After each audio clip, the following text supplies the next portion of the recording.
혹시 모르셨을지도 모르지만 독특한 붉은색이 특징인 듀록 돼지는 일반적인 돼지가 아닙니다. 돼지고기 생산에 있어서는 세계적인 강자입니다. 드넓은 첨단 농장부터 최첨단 가공 공장까지 매년 전 세계적으로 수천만 달러가 모금되는 듀록 돼지 사육의 매혹적인 세계로 여러분을 초대합니다. 이 놀라운 동물들이 어떻게 신선하고 고품질의 돼지고기로 변하여 여러분의 식탁에 오르는지 보여드리겠습니다. 돼지 시장에서 가장 인기 있는 붉은색을 띠는 느긋한 느낌의 헤비급 품종, 듀록을 소개합니다. 이 품종은 근육질의 체형, 차분한 태도, 그리고 황금빛 붉은색에서 짙은 젓갈색에 이르는 특유의 털로 잘 알려져 있습니다. 듀록은 원래 1800년대 초 저지레드와 올드 듀로 돼지를 혼합하여 만들어졌습니다. 그런데 재밌는 반전이 있습니다. 듀록을 다른 품종과 교배하면 태어난 새끼 돼지는 붉은색뿐만 아니라 놀라울 정도로 다양한 색깔을 가질 수 있습니다. 이는 새끼 돼지의 털 색깔이 어미와 아비의 유전적 특성에 의해 결정되기 때문입니다. 설상가상으로 다 자란 수컷 듀록은 성체에 도달하면 무려 400kg까지 나갈 수 있습니다. 자동차의 거의 절반이 이 정도 무게입니다. 듀록이 세계에서 가장 인기 있는 돼지 품종 중 하나로 자리매김했다는 것은 의심의 여지가 없습니다. 육질이 마블링이 풍부하고 육즙이 풍부하기 때문이든 느긋한 성격 때문이든 말입니다. 양돈업계에서 듀록 돼지는 업계의 슈퍼스타로 여겨집니다. 특히 미국, 유럽, 그리고 고품질 돼지고기에 대한 수요가 높은 아시아 일부 지역에서 인기가 높습니다. 상업용 농장에서 듀록 돼지를 흔히 볼 수 있습니다. 듀록 돼지는 강인하고 근육질의 체격에 귀는 축 늘어져 앞으로 늘어져 있어 똑바로 서 있기가 너무 편안해 보입니다. 듀록 돼지는 강인할 뿐만 아니라 완벽한 야외 모험가이기도 합니다. 챔피언처럼 추운 날씨를 잘 견뎌낼 뿐만 아니라 이 강인한 돼지들은 산책이나 눈밭에서 노는 것도 좋아합니다. 언제쯤 날씨가 따뜻해지나요? 아, 정말 지능 목욕을 좋아해요. 시원한 체온을 유지하는 데 도움이 될 뿐만 아니라 마치 스파를 즐기는 듯한 기분을 선사합니다. 듀록은 우리 안에서는 조용하고 온순하며 전반적으로 매우 느긋한 성격으로 알려져 있어 드라마틱한 분위기를 조성하는 종으로 여겨지지 않습니다.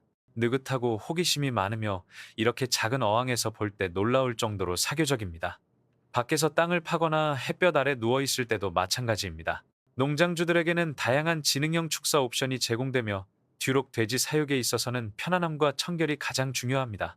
개방형 축사 시스템은 자주 사용되는 모델입니다. 다음으로 환기가 잘 되고 튼튼한 지붕이 있는 쉘터가 있습니다. 이러한 쉘터는 돼지들을 악천후로부터 보호하는 동시에 신선하고 시원한 환경을 유지하도록 설계되었습니다. 콘크리트 바닥에 분리형 펜을 사용하여 더욱 체계적인 배치를 하는 농장도 있습니다. 이러한 펜은 돼지의 연령이나 크기에 따라 관리하기 쉽고 농장의 위생 관리에도 도움이 됩니다. 듀록 돼지는 까다로운 식성을 가지고 있지는 않지만 좋은 사료를 많이 섭취하여 체중을 늘리는 방법을 잘 알고 있습니다. 옥수수 가루, 혀, 그리고 단백질, 섬유질, 에너지가 풍부한 돼지 사료가 주요 사료입니다. 이러한 사료는 돼지의 빠른 성장을 촉진하고 필요한 영양소를 공급하도록 설계되었습니다. 농부들은 또한 잎채소, 고구마 덩굴, 바나나 줄기와 같은 신선한 채소를 농작물에 넣어 자연스럽고 건강한 환경을 유지합니다. 오늘날에는 점점 더 많은 농장에서 듀록 돼지를 생산하기 위해 방목 방식을 도입하고 있으며 듀록 돼지는 이러한 환경에서 확실히 번성합니다. 방목 후 들판에 나가면 단 1초도 허비하지 않습니다. 엄청난 열정으로 땅을 파고 먹이를 찾아 나섭니다. 듀록 돼지는 식용채소, 뿌리, 곤충 등 어떤 종류의 사냥이든 즐깁니다. 돼지들은 초원을 신나게 뛰어다닌 후 조용히 우리로 돌아옵니다. 그곳에 도착하면 휴식을 취하고 제대로 된 저녁을 먹고 밤새 안전하게 지낼 수 있습니다. 듀록 돼지 번식 과정의 각 단계는 세심한 고려가 필요하며 첫 번째 단계는 번식용 돼지들을 개별 우리에 격리하여 더욱 세심하게 관리하고 보살피는 것입니다. 각 품종의 장점을 최대한 활용하기 위해 농부들은 듀록 돼지를 다른 품종의 돼지와 교배하는 경우가 많습니다. 인공수정은 현재 가장 널리 보급되고 성공적인 방법 중 하나입니다. 농부들은 건강한 수태지에서 정자를 채취하여 정확하고 높은 효율로 모돈을 번식시키는 데 사용합니다. 이는 전통적인 방법인 자연교배를 대체하는 것입니다. 건강한 모돈이 한 배에 낳는 평균 새끼 수는 8마리에서 12마리 사이이지만 극단적인 어미 돼지는 그보다 더 많은 새끼를 낳을 수도 있습니다. 새끼 돼지는 출생 직후 어미 돼지와 가까이 지내며 생후 첫 몇 주 동안 체력과 면역력을 기르기 위해 정기적으로 젖을 먹습니다. 새끼 돼지가 일반적으로 3, 4주 정도인 성숙기에 도달하여 고형 사료를 섭취할 수 있게 되면 젖을 떼고 별도의 사육장으로 옮깁니다. 듀록 돼지는 생후 약 5, 6개월 무렵 약 100, 120kg의 적정 체중에 도달하면 시장에 내놓을 준비가 됩니다. 도축을 위해 돼지를 선별한 후 인도적인 방식으로 처리하기 위해 먼저 기절시키고 방해라는 과정이 진행됩니다. 그 시점부터는 속도와 세부 사항에 대한 집중이 핵심입니다. 센서로 안내되는 자동화 기계가 장착된 첨단 가공 라인을 통해 돼지들이 공정을 거쳐 이동합니다. 냉각 또는 추가 가공 단계로 넘어가기 전에 이 기계들은 각 단계를 놀라운 정밀도로 수행하여 사체의 청결을 보장합니다. 이 단계에는 목을 자르고 복부를 절개하고 장기를 제거하고 사체를 반으로 나누는 작업이 포함됩니다. 가공 시설 내부에는 사람과 기계가 함께 작동합니다. 높은 수준의 정밀도를 유지하면서도 고기를 적시에 도축, 손질, 분할하기 위해 숙련된 전문가들이 강력하고 최첨단 기계와 협력합니다. 듀록 돼지의 모든 과정은 최고의 생산과 품질을 보장하기 위해 세심한 주의를 기울여 처리됩니다. 여기에는 거대한 도체 분할기부터 컴퓨터화된 슬라이서까지 모든 것이 포함됩니다. 이 기간 동안 직원들은 발골, 다지기, 분류, 포장 등 특정 작업에 집중하며 매우 엄격한 위생 요건을 준수하며 빠르고 효율적으로 작업합니다. 이러한 집중적인 노력 덕분에 회사는 깨끗하고 신선하며 고품질의 돼지고기 슬라이스를 생산하여 슈퍼마켓이나 레스토랑 주방에서 바로 만나볼 수 있게 되었습니다. 듀록종 돼지고기는 풍부한 맛, 부드러움, 그리고 아름다운 마블링과 같은 고기, 본연의 특성을 강조하는 요리에 자주 사용됩니다. 훌륭한 돼지갈비, 육즙이 풍부한 갈비, 저온에서 구운 어깨살, 그리고 햄이나 베이컨과 같은 고급 염장육이 떠오르실 겁니다. 영양 측면에서 듀록 돼지고기는 근육 조직의 발달과 회복에 필수적인 고품질 단백질의 훌륭한 공급원입니다. 비타민 B, 아연, 철분, 셀레늄은 이 식품의 풍부한 필수 비타민과 미네랄 중 일부에 불과합니다. 또한 고기는 고운 입자와 근내 지방을 함유하고 있어 조리 후에도 풍미와 수분을 오랫동안 유지합니다. 듀록 돼지고기가 선사하는 입에서 살살 녹는 식감은 굽든 로스트든 훈제든 어떤 방식으로 조리하든 대체할 수 없습니다. 제 관점에서 듀록 돼지는 신중한 사육, 선진 농업 기술, 그리고 동물 복지에 대한 존중이 어떻게 가축을 세계적인 농업 성공 사례로 만들 수 있는지를 보여주는 놀라운 사례입니다. 독특한 붉은 털과 차분한 성격으로 유명한 듀록 돼지는 단순한 돼지를 넘어 전 세계 여러 지역에서 고품질 돼지고기 생산의 초석이 되고 있습니다. 1800년대에 처음 개발된 이 품종이 근육질 체격, 빠른 성장, 그리고 다양한 기후에 대한 적응력 덕분에 현대 농부들에게 사랑받는 품종이 되었다는 사실이 정말 흥미롭습니다. 제가 가장 인상 깊었던 것은 듀록 돼지가 체계적인 실내 사육 시스템과 방사 사육 환경 모두에서 잘 자라며 회복력과 타고난 채집 본능을 보여주는 모습이었습니다. 추운 날씨에도 잘 적응하는 듀록 돼지의 친근하고 사교적인 성격은 그들의 체력뿐 아니라 행동지능까지 돋보이게 합니다. 또한 특히 인공수정을 활용한 신중하게 관리되는 육종 프로그램이 동물의 건강을 해치지 않으면서도 유전적 다양성과 효율성을 보장하는 방식에 깊은 인상을 받았습니다. 육류 가공 단계의 정밀성 또한 존경을 받는 부분입니다. 인도적인 도축 관행부터 각 단계를 빠르고 위생적으로 처리하는 첨단 기계까지, 이는 업계의 품질과 지속 가능성에 대한 헌신을 보여줍니다.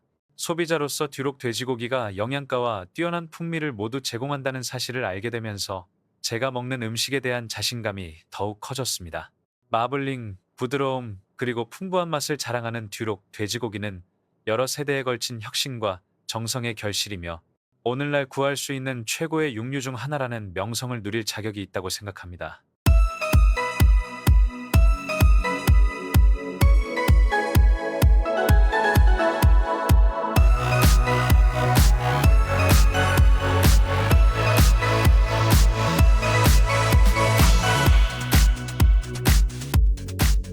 알고 계셨나요? 겉보기에는 작고 무해해 보이지만 한 마리만으로도 성인 30명을 죽일 수 있는 물고기가 있습니다.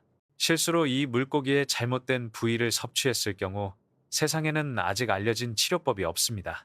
이 물고기는 보고로 알려져 있는데 그럼에도 불구하고 사람들은 매년 수천 톤의 보고를 섭취하여 세계에서 가장 위험한 별미 중 하나로 꼽히고 있습니다.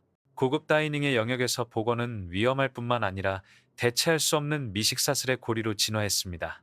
복어 어선들은 이른 새벽이나 잔잔한 바다 상황에 맞춰 엄선된 시간에 출항합니다. 그들은 바다에서 가장 작지만 가장 귀중한 보물 중 하나를 잡으려는 기대를 품고 있습니다. 그 후 복어는 특별 면허를 취득한 셰프들에 의해 정교하게 고급 요리로 재탄생합니다. 종이처럼 얇은 복어 조각 하나하나는 요리의 걸작일 뿐만 아니라 고급 요리의 정점을 보여주는 과감한 모험이기도 합니다. 오늘 지구상에서 가장 위험한 해양 생물 중 하나인 복어의 험난한 여정을 함께 탐험해 보세요. 단 하나의 실수만으로도 생명을 잃을 수 있는 혹독하고 숨막히는 준비 과정을 자세히 살펴보겠습니다. 이 영상에서는 이 모든 과정을 더욱 자세히 다룰 예정입니다. 복어에 관해서는 특이한 진실이 있습니다. 복어는 몸의 대부분이 물로 이루어져 있습니다. 마치 살아있는 풍선처럼 위협을 받으면 물속을 떠다니는데 바닷물을 빠르게 삼켜 원래 크기의 두세 배로 부풀어 오르기 때문입니다. 한편 그 정당성은 겉모습에만 근거하지 않습니다. 복어의 체내에는 청산가리보다 수천 배나 강력한 신경독소가 저장되어 있습니다. 자연먹이 사슬을 통해 흡수된 이 독은 모든 포식자를 잠시 멈추고 행동을 제고하게 만들기에 충분한 독특하고 치명적인 독입니다. 반면 복어는 사람이 만질 때 완전히 다른 이야기를 겪습니다. 정교함과 위험을 동시에 상징하는 요리가 탄생하는 것은 바로 이러한 이유 때문입니다. 칼을 잘못 쥔 작은 실수 하나만으로도 맛있는 저녁 식사가 비극적인 사건으로 변할 수 있습니다. 그럼에도 불구하고 일본 사람들은 자신의 한계를 시험하는 수단으로 복어를 계속해서 섭취하고 있습니다. 매년 1만 톤 이상의 복어 소비가 발생합니다. 회를 얇게 썰어 거의 반투명하게 먹을 때 미각과 후각은 보이지 않는 장애물에 직면하게 됩니다. 복어는 자연 서식지에서 발견될 때 완전히 다른 역할을 합니다. 생존을 위해 돌고래 무리는 복어를 사냥하지 않습니다. 복어를 즐기기 때문에 사냥하는 것입니다. 그들은 물고기를 돌려가며 조심스럽게 부풀어 오르게 하고 테트로도톡신을 정확히 적정량 방출하여 가벼운 최면 상태에 빠진 듯한 느낌을 유발합니다. 광활한 바다 한가운데에 있음에도 불구하고 돌고래는 이를 마치 작은 오락거리처럼 여깁니다. 바다에는 수백 종의 물고기가 있지만 어부들이 갈망하면서도 두려워하는 물고기는 복어뿐입니다. 참치에는 속도가 필수적입니다. 고등어를 성공적으로 잡으려면 그물로 둘러싸기만 하면 됩니다. 반면 복어를 잡는 것은 폭풍이 몰아치고 수온이 매섭게 오르는 배의 갑판에서 칼을 가지고 노는 것과 같습니다. 수색 초기에는 가장 필수적인 요소인 미끼를 사용합니다. 하지만 모든 미끼가 효과가 있는 것은 아닙니다. 생선의 신선도를 유지하기 위해 어부들은 직접 잡은 고등어를 사용해야 합니다. 이 고등어는 꼼꼼하게 손질하고 작은 사각형으로 썰어 소금에 절인 것입니다. 이는 복어가 고등어의 기름이 신선하지 않으면 피하는 경향이 있기 때문입니다. 48km 길이에 2만 개가 넘는 날카로운 쇠갈고리가 달린 낚싯줄 하나만 만들어도 하루 동안 2만 개의 미끼를 250개의 냉장 상자에 담아야 합니다. 미끼가 준비되면 낚싯줄을 물에 던지고 마치 수면 아래에 보이지 않는 그물처럼 수만 개의 낚싯바늘을 물속으로 내립니다. 하지만 바로 여기서 위험이 시작됩니다. 강풍으로 인해 낚싯줄이 움직일 수 있고 표지부표가 분실되면 수천 달러 상당의 수백 개의 낚싯바늘이 바다에 떠밀려갈 수도 있습니다. 예상치 못한 폭풍으로 수많은 어부들이 파산했습니다. 왜 그들은 계속해서 복어 낚시의 위험을 감수할까요? 운이 좋으면 단 한 번의 계절이 그들의 삶을 완전히 바꿀 수 있는 잠재력을 가지고 있기 때문입니다. 일본과 한국의 고급 레스토랑에서 복어살은 메뉴에서 찾을 수 있는 가장 호화로운 별미 중 하나로 여겨집니다. 복어살은 달콤하고 부드러우며 유백색이지만 잘못 자르면 독성이 있고 잠재적으로 치명적인 장기가 노출될 수 있습니다. 복어 낚시는 단순한 직업을 넘어 바다와의 도박과도 같습니다. 실패와 행운의 차이는 손가락 하나만 까딱하면 아슬아슬하게 갈릴 정도입니다. 복어가 배에 실리는 순간 모든 것이 비상 모드로 전환됩니다. 몇 시간만 늦어져도 복어의 색이 변하고 신선도가 떨어지며 가격도 급락할 수 있기 때문에 복어는 영하 40도의 온도에서 배 위에서 바로 가공 및 냉동됩니다. 냉동실에서는 각 생선을 10kg 상자에 꼼꼼하게 포장하여 바다 한가운데 인공 얼음처럼 쌓아 올립니다. 낚시꾼들은 냉동실을 장비를 보관하는 부유식 금고로 사용합니다. 바로 이 금고가 그들이 평생 바다와 함께하며 얻은 상금을 보호하는 역할을 합니다. 일본은 야생보거 양식 외에도 지속 가능한 공급을 보장하기 위해 폐쇄형 보거 양식 산업을 구축했습니다.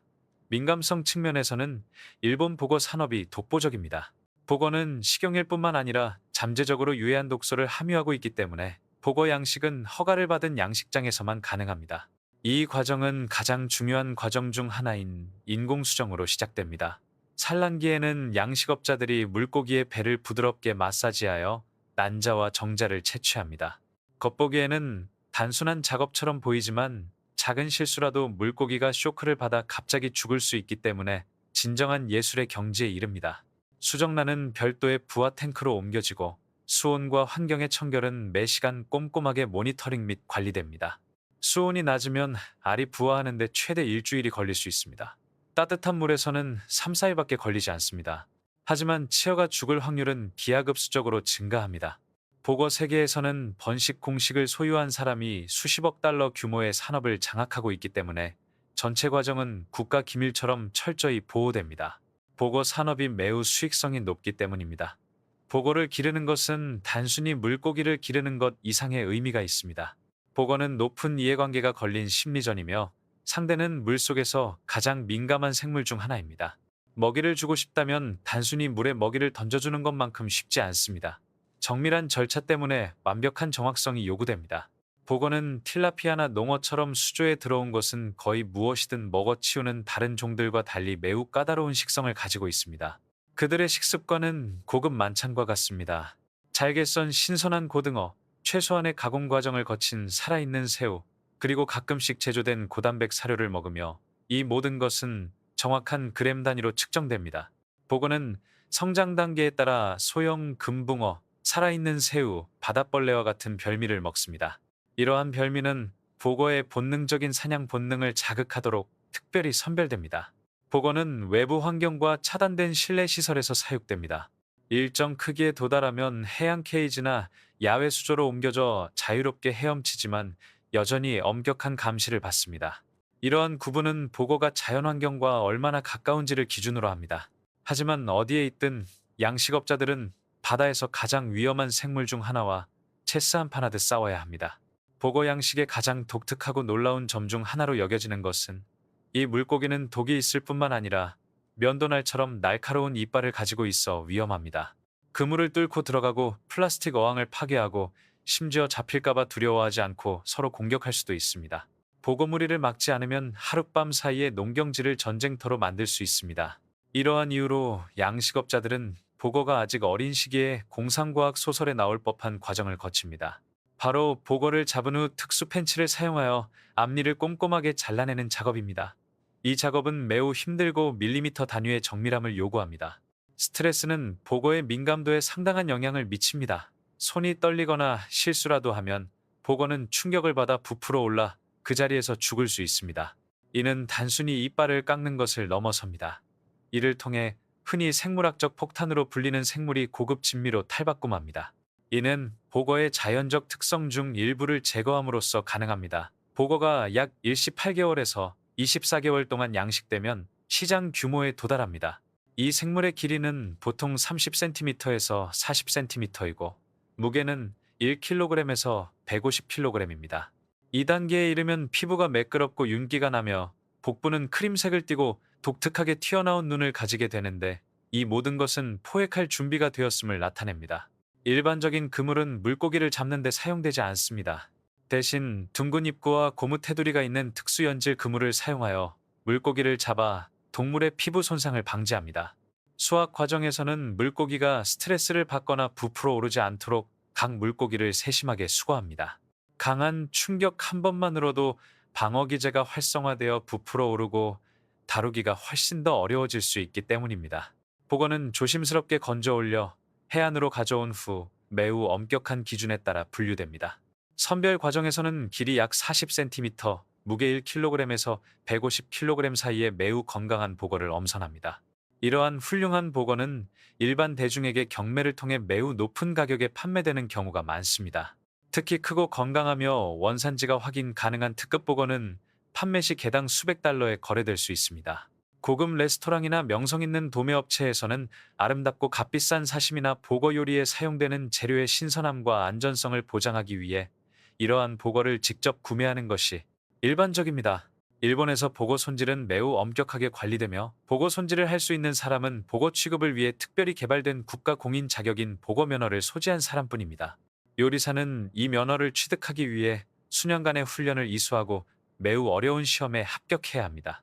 이 시험에는 필레 기법, 위험한 장기 식별, 그리고 안전한 취급에 대한 실기 시험이 포함됩니다.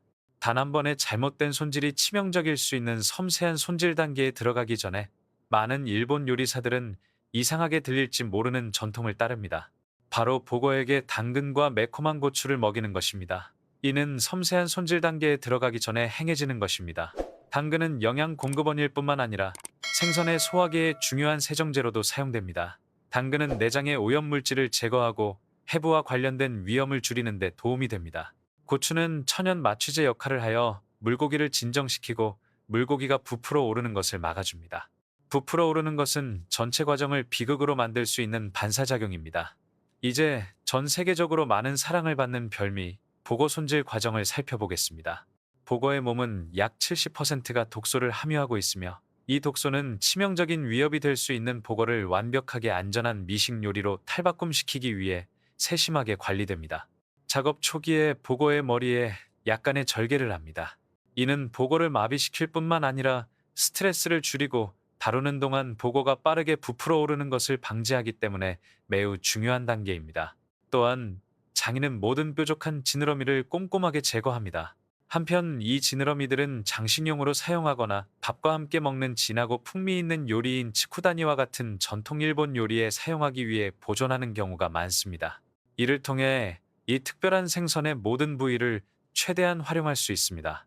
츠쿠다니의 침샘에도 독이 있기 때문에 시술이 완료되면 가능한 한 빨리 입을 조심스럽게 제거합니다. 또한 2단계는 생선 가공 중 작업자가 부상을 입을 가능성을 줄이고 생선이 물지 않도록 하여 작업자의 안전을 보장합니다. 다음 단계에서는 장인이 생선 껍질을 빠르고 정확하게 제거하여 그 아래에 있는 살을 보호합니다. 껍질에는 강력한 독소가 포함되어 있기 때문에 완벽한 안전을 보장하기 위해 조심스럽게 제거하는 것이 매우 중요합니다.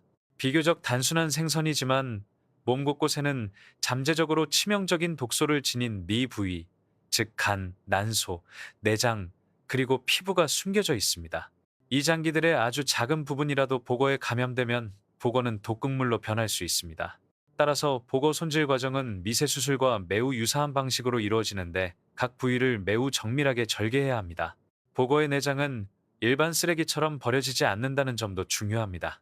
보거 내장을 수거하고 고위험 물질로 분류하여 밀봉한 후 엄격한 규정에 따라 폐기해야 합니다. 시마노세키에서는 매년 3,000톤 이상의 보거가 가공되며 이를 통해 고급 식품 시장에 수억 달러의 수익을 창출합니다. 이것은 단순한 요리가 아닙니다. 오히려 요리의 달인과 죽음의 위험 사이에 존재하는 위태로운 중간지대를 보여줍니다. 종이처럼 얇은 사시미 한 조각, 거의 반투명한 사시미 한 조각 뒤에는 복잡한 일련의 단계들이 있습니다.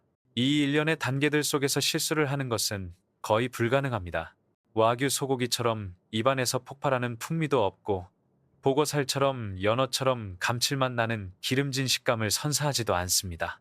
대신 이 요리는 쫄깃하고 바삭하며 기분 좋게 가벼운 새로운 종류의 별미를 선사합니다. 마치 아침에 갓단 바다의 한 조각을 맛보는 듯 시원하고 깔끔한 혀끝을 감쌉니다. 최고급으로 여겨지는 일본의 보거 전문점에서는 사시미를 국화 모양으로 장식하는 경우가 많습니다. 이러한 장식은 삶과 죽음을 가르는 얇은 경계를 은은하게 상기시켜줍니다. 접시에 담으면 아침 이슬에 젖은 꽃잎처럼 반짝입니다. 너무 얇아서 거의 투명할 정도이기 때문입니다. 보거 사시미를 한번 잘못 자르면 식사의 운명이 바뀔 수도 있습니다. 따라서 보거 사시미 한 조각을 먹는 것은 단순한 미식 경험을 넘어 셰프의 흠잡을 데 없는 완벽함을 보여주는 증거이기도 합니다. 사시미의 영역을 넘어 보거는 다양하고 독특한 방법으로 조리될 수 있습니다. 한국에서는 보거살을 매콤하게 볶아 선명한 붉은색 소스에 재워 먹습니다. 이러한 볶음 요리는 한국의 북적이는 재래시장 분위기를 그대로 재현합니다. 보거와 팥을 좋아하는 분들에게는 한 그릇 한 그릇이 그 자체로 단순한 식사 이상의 의미를 지닙니다. 바다의 진미와 정성껏 조리한 맛있는 음식이 어우러진 고급스러운 경험입니다. 따뜻하면서도 가벼운 이 경험은 맑고 감칠맛 나는 육수와 신선하고 부드러운 보고살이 어우러져 오감을 자극하는 특별한 맛을 선사합니다. 보고를 물에 담글 때마다 완벽하게 이것 특유의 쫄깃한 식감을 그대로 유지하면서도 평생 잊지 못할 특별한 맛을 선사합니다. 개인적으로 저는 보거가 인간의 야망, 문화적 전통, 그리고 자연에 길들여지지 않은 위험 사이의 복잡한 관계를 강력하게 상징한다고 생각합니다. 한편으로는 보거를 만드는데 깃든 장인 정신, 규율, 그리고 수세기에 걸친 요리 지혜에 깊은 존경심을 느낍니다. 신경독이 가득한 생선처럼 치명적인 것을 충분한 정밀함과 존중을 바탕으로 세계에서 가장 세련된 요리 중 하나로 탈바꿈시킬 수 있다는 것은 인류가 얼마나 놀라운 일인지 모릅니다. 하지만 저는 이러한 미식의 스릴을 추구하는 것이 예술성과 불필요한 위험 사이에서 아슬아슬한 경계선을 넘나든다고 생각합니다. 단 한 번의 실수, 즉 살짝 잘못 베인 칼날 하나가 생명을 앗아갈 수 있다는 사실은 섬뜩하기까지 합니다. 이는 다음과 같은 질문을 던집니다. 우리는 자신의 숙련도를 과시하기 위해 경계를 허물고 있는 것일까요? 아니면 명예와 독점성을 위해 위험을 감수하고 있는 것일까요? 문화적으로 보고는 일본과 한국의 음식 정체성에 깊이 뿌리내린 부분을 나타내며 저는 그 점을 존중합니다. 보고는 단순한 요리가 아니라 의식이자 실력의 시험이며 심지어 죽음에 대한 철학적 대결이기도 합니다. 종이처럼 얇은 보고회를 먹는 것은 단순히 맛의 문제가 아니라 신뢰, 전통, 그리고 대담함의 문제입니다. 하지만 현대적인 관점에서 특히 식품 안전과 윤리적 공급이 점점 더 중요해지는 이 시대에 우리는 전통이라는 이름으로 어디까지 나아갈 수 있는지 다시 생각해 볼 필요가 있다고 생각합니다. 천연 해독제가 없는 어종을 기반으로 하는 수십억 달러 규모의 산업은 공중보건뿐 아니라 생태계 균형과 동물 복지에 대한 우려를 불러일으킵니다. 물고기의 이빨을 다듬는 것부터 엄격하게 통제된 환경에서 양식하는 것까지 그 과정은 불안할 정도로 비자연스럽게 느껴질 수 있습니다. 더욱이 위험을 사치로 만든다는 관념은 계층과 접근성의 차이를 부각시키기도 합니다. 많은 사람들에게 보고 앉기는 값비싸고 독점적인 경험으로 일상생활에 필요하는 거리가 멉니다. 그런 의미에서 보고는 실용성을 가리는 위신에 가려진 위험 위에 세워진 사치처럼 느껴집니다. 그럼에도 불구하고 저는 이 관행을 완전히 비난하는 것이 해답이라고 생각하지 않습니다. 오히려 엄격한 규제를 확립하고 투명한 양식 방식을 장려하며 보고 섭취와 관련된 위험을 줄이거나 상쇄할 수 있는 과학적 연구에 투자해야 합니다. 또한 보고의 문화적 중요성과 위험성에 대한 대중의 인식을 높이는 것은 사람들이 더 현명한 선택을 하는 데 도움이 될 수 있습니다. 결론적으로 저는 보거를 매혹적인 역설로 봅니다. 보거는 아름다움과 위험, 전통과 위험, 섬세함과 죽음을 모두 지닌 생물입니다. 멀리서 감상하든 직접 맛보든 보거는 인간이 세련됨을 추구하기 위해 얼마나 멀리까지 나아갈 수 있는지, 그리고 자연에 대한 존중과 자연에 대한 통제 사이의 경계가 너무 희미해지고 있는지에 대해 생각하게 합니다.